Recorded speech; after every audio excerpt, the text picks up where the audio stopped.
Müəllimlər burada yorğan döşək sərirlər və burada da yatırlar. Bütün Vyetnam ərazisində günorta saatlarında baş verir, səhv eləmirəmsə. İnsanlar o cür yatırlar, yoxsa bu müəllimlərə özəl bir yanaşmadır? Bütün sahələrdə. Günorta vaxtı yeməyə çox düşkündürlər. Ümumiyyətlə Cənub-Şərqi Asiya, bu Çin olsun. Bunlar yeməyə çox düşkündürlər. Səhər yeməyini yeyirlər, günortanı yox, fikirləşir axşama nə yeyəcək.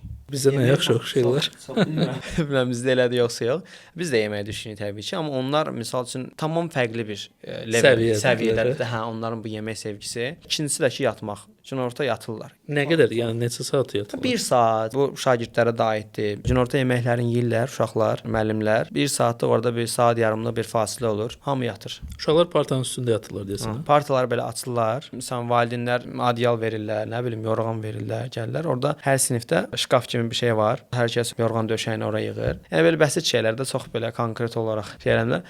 Yığır ora cəmaət fasilə vaxtı hamısı yatır. Müəllimlər də ki, dediyim kimi o boş yerlərdə hamısı qəşəng yatırlar. Avropa stilində bir ofisdə işləyənlər də eyni cür tətbiq edir. Hamısı. Yəni işıqlar sönür, hamı yatır. Çox yaxşıdır əslində o.